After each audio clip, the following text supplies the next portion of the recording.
Hello, BookTube. I had errands to run first thing this morning, bitterly early errands that really couldn't be avoided, and they brought me within reach of the Brattle Bookshop. So, of course, since the errands weren't the kind that I really like, and since they weren't the kind of thing that I could postpone, what I like to do is give myself a little treat. If I'm going to put myself through such a thing, I like to give myself a treat. I give myself two treats first thing this morning. One is something I love to do, even though I grouse about it on this channel, which is to mail people books. I absolutely love sending people books. There's no greater, who would know better than I, that there's no greater feeling than getting books in the mail. That's a wonderful feeling, which is why I have ended up doing it for so many of you. I mail books out all the time. Whenever I go anywhere, I swing by a post office if it's anywhere near my route and mail off books to people. I treated myself to that. I know that sounds weird, to mail things as a treat. It's not very major YouTube influencer of me. They don't send anything to anybody. They don't even send Mother's Day cards to their own mothers. They tell their mothers to smash that like button, subscribe, comment, and share, but they don't send a Mother's Day card. No, that money can be better spent on vaping.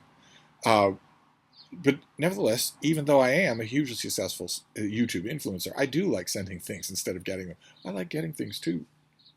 Of course, feel free to send me your tech. We've had a very good run on that this week. No reason we can't keep that run going. I like nothing better, oh my, than to sit around. I get my work done first, so that it doesn't distract me. I get my work done first, and then I just allot myself a blissful hour of playing around with a new piece of tech. I love that so much. I love doing that so much. And so many of you over the years have been so nice about feeding that need. That is wonderful. But another thing that I love to do is go to the Brattle Bookshop in downtown Boston, which is it's my used bookstore. A lot of you have been telling me, since I've been raising the question recently of where you all get your books, I've been hearing a lot of stories about people's used bookstores. And that has been fantastic. What a subject that this is going on. What a phenomenon that I'm not putting out these questions about where you shop for books, how much you spend, has your shopping changed, has your neighborhood changed, and what's the experience like. I'm not putting those questions out on some sort of community poll and not caring about who's sending me what. Instead, we're discussing the subject in a very real and substantial way that is ongoing. If you'd have told me 6 years ago that such a thing was possible on YouTube, I would have said no, absolutely not. Some form of contact with your imaginary friends in your audience might be possible, but not an ongoing substantive dialogue. And yet that's exactly what's happened on the subject of your relationship with exchanging money for books, or exchanging time and effort for books in the case of a library. I have been getting so many stories. We've talked about it a lot on my Steve streams, and I've been getting so many stories in the comments to those Steve streams and also in emails to me. It's been absolutely fantastic to be part of that conversation. I'm learning so much. And in the process of learning all about that, I'm also getting tons and tons of stories about your bookstores that maybe a lot of you probably very wisely thought that long stories about your bookstores wouldn't really work in the comments section in the chat of a live stream, but you've been sending them to me anyway, and pictures of your dogs, and it's been wonderful, absolutely wonderful. And the Brattle is my bookstore. If we're going to talk about bookstores that way, especially now that there's no Barnes & Noble in Boston, then the Brattle is my bookstore. They're an old, used bookstore. They're terrific. 3 stories. The top floor I don't usually patronize all that much. It's first editions, collectible, rare items, something like that. The third floor of the Brattle is really the place you go if you've got a bookish relative or a friend, you really want to get them something special, and you don't trust anything like that, a collectible item online, and God knows I don't blame you. You go up there, and you'll get a good price, a fair deal, a good condition thing. You'll be able to find it's big. It's the whole floor of a bookstore, so there's a lot of options to choose from. It's just I'm not interested in anything like that. But the first and second floor are just a general used bookstore, every category in the world except for romance, often with shelves, stacked too deep. And all the prices are completely reasonable. The turnover, enormous. The staff, very helpful. The poor things. I don't know why they're ever helpful to me. All I do is pick on them, but they still are. But also, in addition to all of that, that would be great. That would be a destination on its own. That would be a weekly destination on its own. But famously, the Brattle also has a sale lot. next to the shop, a gigantic sale lot, thousands and thousands more books for $1, $3, or $5, arranged in no other way except for price. So you really owe it to yourself to block off an hour or two and just browse to your heart's content out there. And it's the ultimate treat for me. It doesn't matter that treats don't have to be new in my world. It's the ultimate treat for me, and it has been for half a century. So I went today. I indulged myself. I didn't have a whole lot of time, but I indulged myself, especially since it looks to me, looking at the weather, like Boston's going to have a substantial threat of rain in the forecast every day from this coming Thursday until the following Thursday. And the Brattle sale carts, they get tarped over and wheeled inside if there's a substantial threat of rain. And much as I love the shop, I feel if I go there and there are no sales carts, I feel like I've missed out on something. So I thought, I don't ever need any justification to go to the Brattle, but I thought, it looks like a huge spate of rain is coming. You should see. I wonder if I have the ability to show you. Oh, I bet I do. You should see. I don't know if you ever look at radar, but you should see the mess that is coming, that is crawling up the eastern seacoast. It's just amazing. Let's take a look at it together and see here. Okay, you're going to have to pardon the ads here. This thing is just full of ads. Can I get rid of those? No, I can't. All right, well, it doesn't matter. You're still going to be able to see what I mean here. Look at that. Look at that. Just a mess of rain, and all with spaces in between. So this is the sort of thing where if this sits over you, you're going to have the substantial threat of rain every day, but not any assurance of rain on any day. And that is coming up here. That is making its way to Massachusetts. That blob was just here. And this mess is coming up here. So I think that's going to be true for the next week. So that added to my justification to go to the Brattle. And I got a pile of books. I got 50 pounds of books.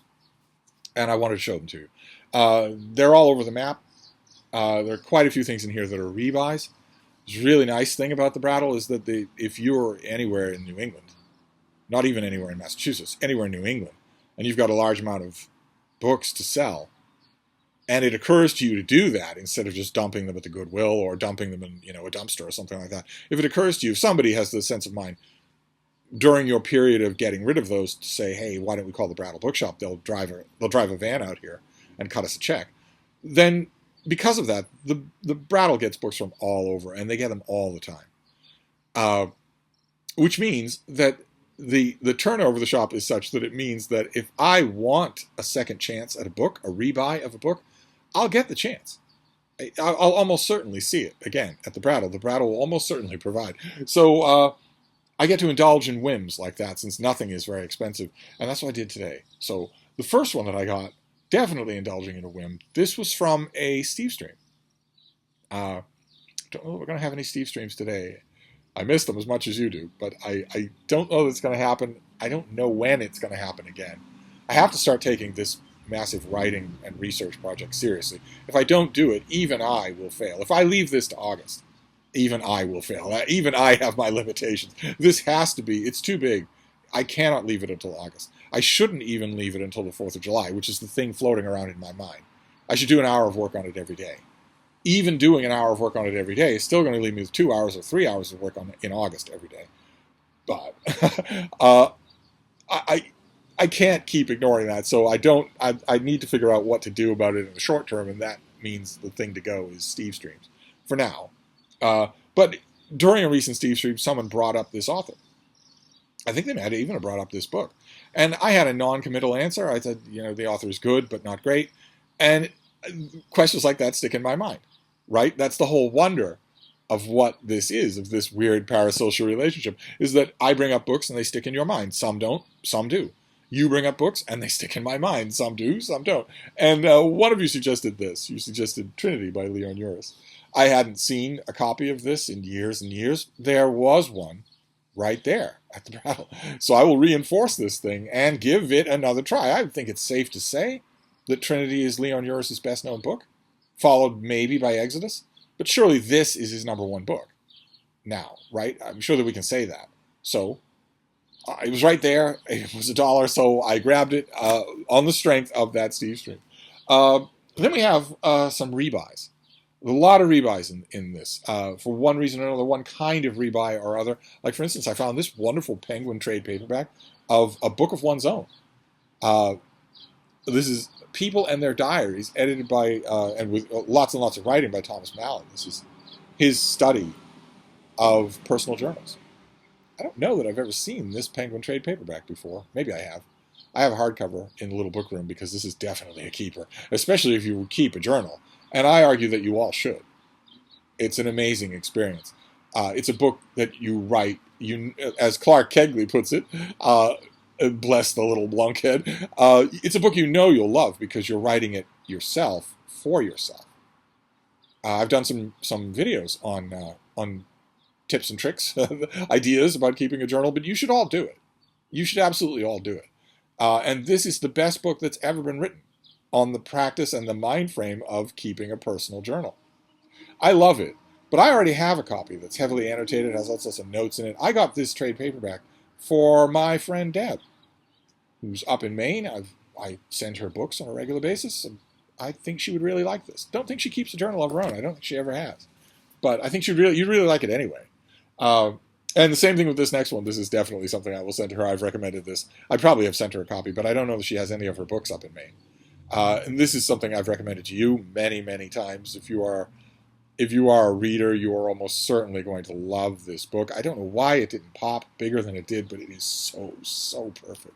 This is by Steve Healy, and it is How I Became a Famous Novelist. And it's about our main character. What's his name? Tarslow? Pete Tarslow is our main character, and he has been invited to his ex-girlfriend's wedding. She's having a wedding in half a year's time, to a stereotypically almost vomit-worthy perfect guy, the chin and the hair and the professional success and whatnot.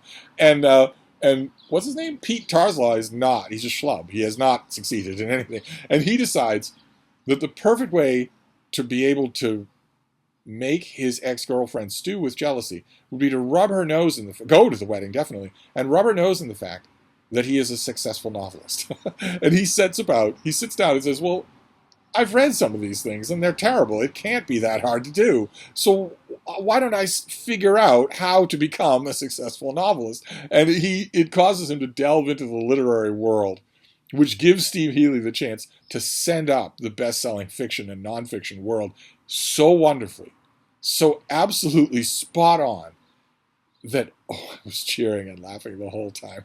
I was just loving it the whole time. Let me read you the book reprints a fictional New York Times bestseller list for fiction. Number 1 is Mind Stretch by Pamela McLaughlin.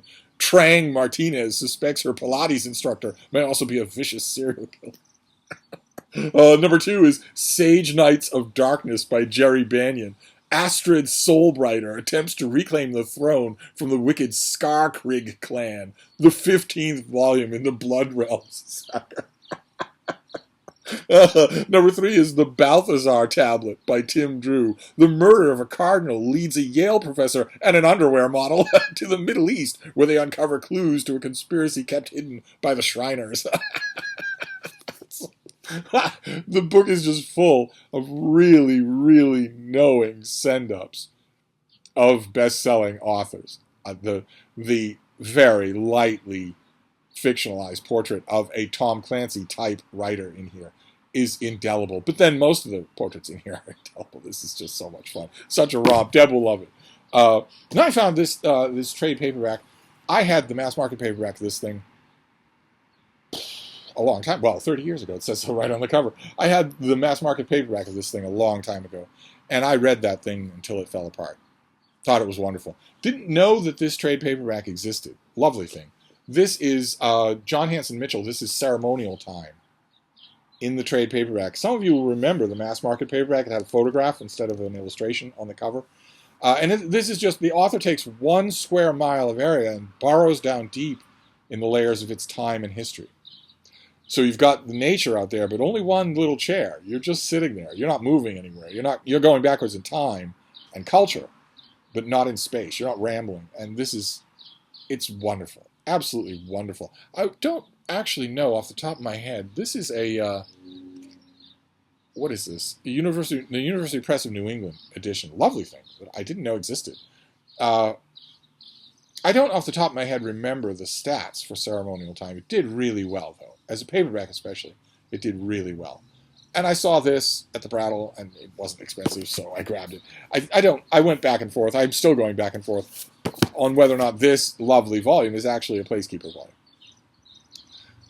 I don't know that I don't really want this in the old mass market paperback that I read and fell in love with. Except, I don't see those mass market paperbacks all that often anymore. There were only a limited number of them that were printed. Lots of them have fallen apart. Lots of them have been destroyed. Lots of them have been sold or burned. I don't know if I'll ever encounter that old copy of this. And the book, it's the book that counts, right? Then this next one is going to go on the criticism bookcase. And it's a phenomenon that we've seen on this channel before where a working book critic, like yours truly, will collect a lot of their reviews into a book, and they can't resist the opportunity to cast the collected reviews as if they were all tiles in a mosaic that the author has been building consciously for 20 years. That isn't true. That is never true. They all do it. And when an author does something like that, well, this shows my evolving thoughts on the nature of man's and humanity to man. No, it doesn't. No, it doesn't at all. No, it doesn't at all. It shows you that Bob Silva had $200 to spend on a review of yours, but he needs it in a week. That's all it shows. That's all it shows. Critics love to do that anyway, though. They love to get all highfalutin when they reprint their thing. They like to think that their criticism are steps along the ladder of an intellectual development. They aren't. They aren't at all. But I don't care what artifice they use to reprint their stuff, as long as I get to read those books. I have a lot of them, and I found another one today. This is by Frederick Cruz, and this is The Critics Bear It Away. And you see, American fiction and the Academy, nonsense. Absolute nonsense. And we won't even bother to read the dust jacket flap here because it's just nonsense. It describes a book when this is not a book. This is an anthology of Cruz's New York Review of Books pieces. But those pieces are terrific. So, and I've never even seen this before, so glad to have it. I will read through, there's a piece in here called The Critics Bear It Away. The title of the book is also the title of one of the pieces. I remember reading that and having a lot of bones to pick with it, but really liking it. It's in here, I'm sure. How could it not be, right? Since this is called that, it has to be. Yeah, that's in here. This author is terrific. This critic is terrific. I'm sure that I've read a lot of these pieces, but I don't have them.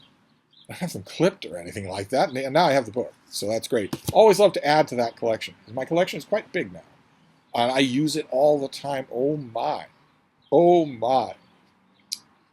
If I want to know what somebody wrote about Balzac, what somebody wrote about Homer, what somebody wrote about Rousseau, I could spend hours just pulling down one book after another on those shelves and just reading what other people thought when they're up against the deadline and had to figure out what to say about some new book on a subject. Anyway, this next one is also a rebuy. I had a hardcover of this one and sent it away. I think I sent it away to one of you. This is The Praise Singer by Marianne Monroe. This is her novel set in 6th century Athens. We follow the adventure of a young man who apprentices himself to a professional bard, a professional singer, that were rife throughout the Greek world. They had a guild. They had public representatives. They could make a good living, and our character eventually grows in his profession until he is making a good living.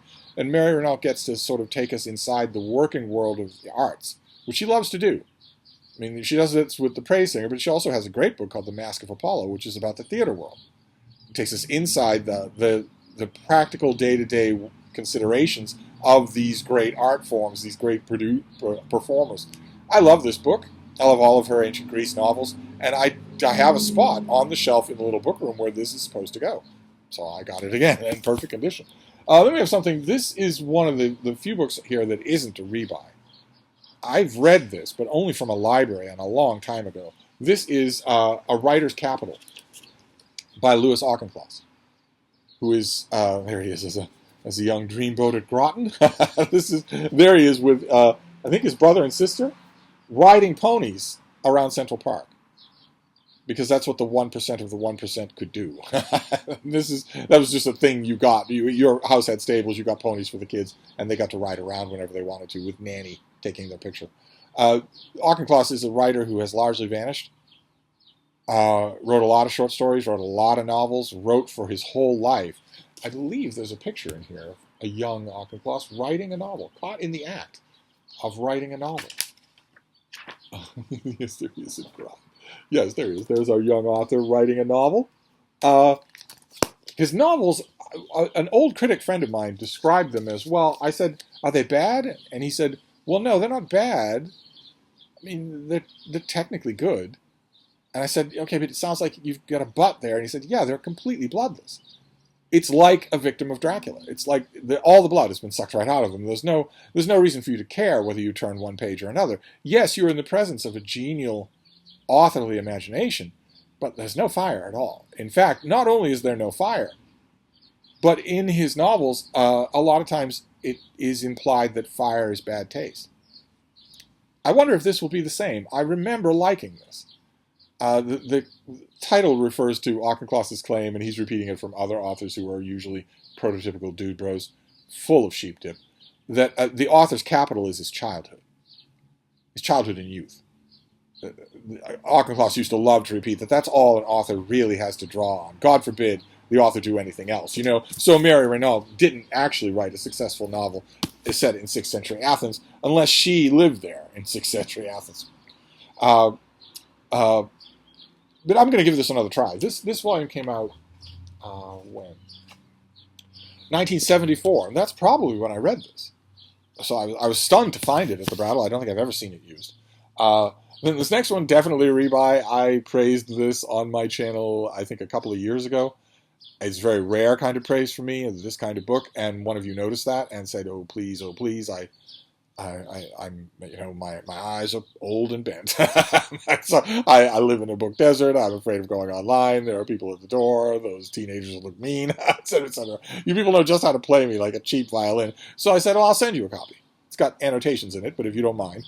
And the person didn't mind, so I sent it. And the only reason that I did is the same reason I do every time I send things out, which is that the Brattle will provide. I send things because I have access to a used bookstore that is absolutely terrific, where things show up regularly.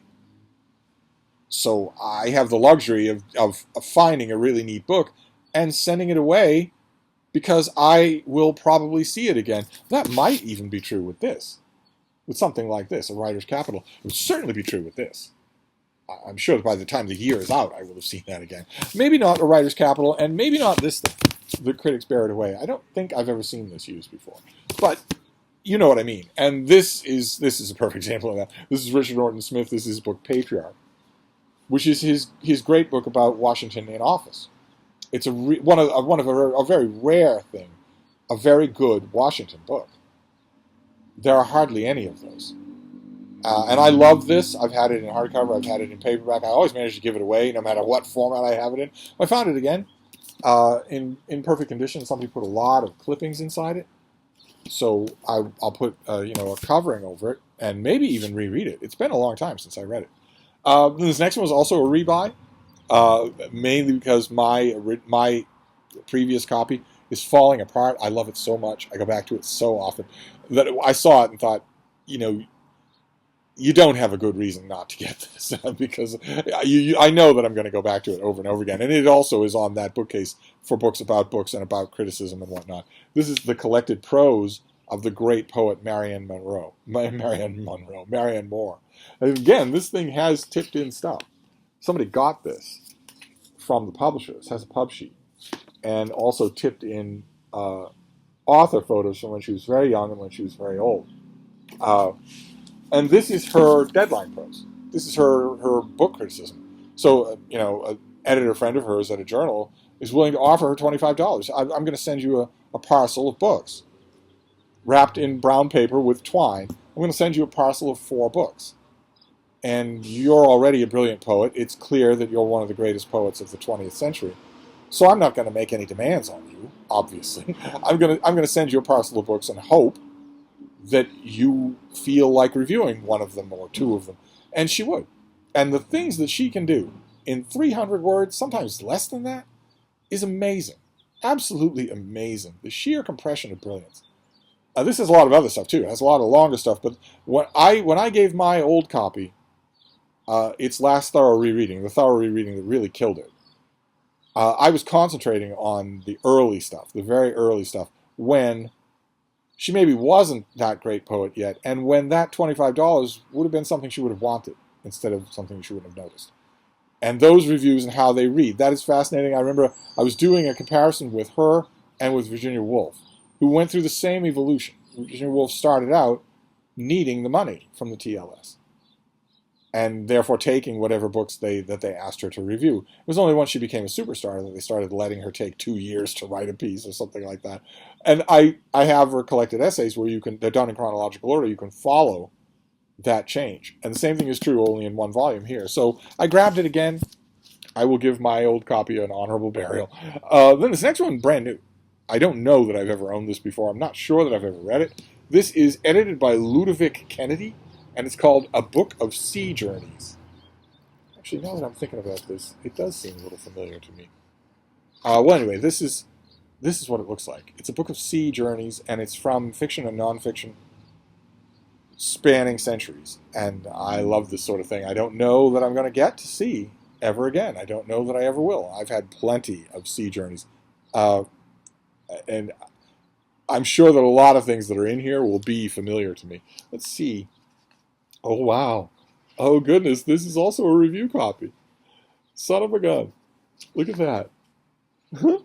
This is also a review copy. We are pleased to send you this review copy. Wow. When was this? 1981. So it wouldn't have been a whole lot of ARCs then. It would have been the book itself. What do we got here? Byron, Tennyson, Kipling, John Masefield, of course. Captain Bligh, William Pitt, Walt Whitman, Robert Browning. Great. Fantastic. Can't wait to dig into this. Sorry, I don't know if you can hear that. The bean is snoring. I don't know if you're going to be able to hear that. She's snoring. She used to insist that when she was up on her perch, she wasn't sleeping. But now she gets a little more sleepy, so she doesn't try to hide it anymore. And then the last two things that we have here are novels. And they are things that I have read and loved. They are rebuys. I don't have them at the moment. And I found them in perfect condition with nice, thick, lovingly applied library dust jackets on them. So I grabbed them both. I don't mean to give any preferential treatment to the made-up stories, but I like both of these. The first one was by Lawrence Norfolk. This was his big book. He's not as well known as I think he should be. He's a brilliant author. This is his book, Lapiers Dictionary. And it is it's about it's a historical novel about the guy who compiled Lampre's guide, his massive dictionary of mythology, where he tracked down the genealogical relations and the literary roots of every single figure in Greek mythology and just made this gigantic compendium. I used to have a copy of Lampre's mythology. Dictionary of Mythology. Once upon a time, I used to have a copy of it. It made for fascinating reading. Wonky, but fascinating reading.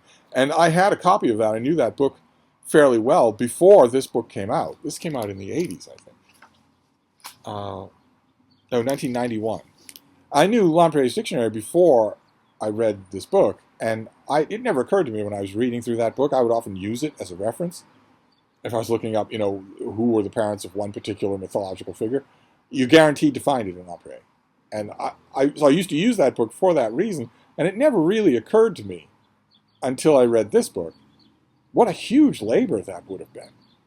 I don't think Lapiers has ever had a biography in English.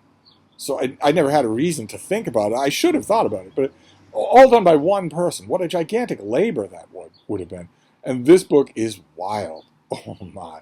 It's weirdly profusely told. It's told in an almost Jamesian profusion of language. It's not just a straightforward historical story. The comparison that I always draw, because Lamprey is eventually, in the course of the book, he's confronted with a mysterious killer who's not only defrauding him of money that belongs to his family, but also orchestrating a whole bunch of killings and mutilations that are intentionally designed to echo characters from the mythological stories that he's putting in his dictionary. So that for a long time in the course of the book, because of the drunken, reeling nature of the narrative, you're wondering if maybe the person doing these mutilations is Lamprey himself. But I always used to compare that to The Quincunx by Charles Palliser, which is a very similar novel, but doesn't have any of those rhetorical flourishes. It just tells, it's straightforward historical fiction. You read them back to back, you'll see exactly what I mean. But I am due for a reread of this thing, very much so. Although I have to admit, the trade paperback reprint of this, there was a trade paperback reprint that came out that I think the cover featured a detail from a statue of Lamprey, I think. It was really well done. The trade paperback cover was really well done, but I might as well have, this was, somebody went to the bother of putting a plastic dust jacket on this and keeping it in perfect condition, so I grabbed it. It was so cheap. And then the last one, you'll need no introduction on BookTube or anywhere else. This is a popular thumper of a novel, and I love it. I absolutely love it. But I haven't read it in a few years, and I haven't had a copy in a few years. This is Dan Simmons' novel, The Terror. Look at this huge thing. Somebody took excellent care of this. Just wonderful. Why not have it in a big hardcover? The story of an Arctic expedition that is doomed. A lot of you will know it from the TV adaptation. I loved it right up until the end. The ending is flubbed, but like the ending is flubbed in The Terror. The ending is flubbed in a few of Dan Simmons' later novels. But I loved it. Absolutely loved it. So to have it in a perfect edition like this, instead of waiting to get some battered library sale paperback, was fine by me. So there you go. That was my trip to the Brattle. Sorry about the dodgy light. It's full on blaring sunlight here sometimes, then it's dark, murky clouds, and the weather that's coming is even more unpredictable than this. So, but anyway, that was my morning at the Brattle. I'm going to block the bean's face. We have The Terror. We have the complete prose from Marianne Monroe. We have Lapiers Dictionary. We have Patriarch. Fantastic to have that in a hardcover. We have a book of sea journeys. I'll be dipping into that tonight. We have The Critics Bear It Away. I'll be dipping into that as well. We have Louis Auchincloss' autobiography of his youth and boyhood. We have The Praise Singer by Mary Reynolds. One of just a rebuy there that I'm going to be doing. Ceremonial Time in this 30th anniversary trade paperback. How I Became a Famous Novelist by Steve Healy. Cannot recommend it strongly enough. A Book of One's Own by Thomas Mallon about journal keeping. Also cannot recommend journal keeping strongly enough. And finally, Trinity by Leon Uris. A very intriguing example of the Brattle being right there when a suggestion comes up from BookTube, as they do. They very much do. So it was a wonderful, wonderful trip for a little while there, an hour. I got to forget all the stuff I've got to do today. Oh my God. I almost don't want to think about it. I have a lot of stuff to do today. We'll see. I will get it all done. I just think the price I will pay is, I don't know, well, mainly the Steve stream. The Steve streams will go away until I can get this latest massive stuff done. I had a sudden deadline that I had to do for yesterday. I got that done. But then there's this thing, and I can't keep ignoring it. So I went to the Brattle. I had a lot of fun. I got a stack of books that I don't need, and I got to talk to you about them. But I'm going to wrap this up for now, but I'll be back. Thank you, BookTube.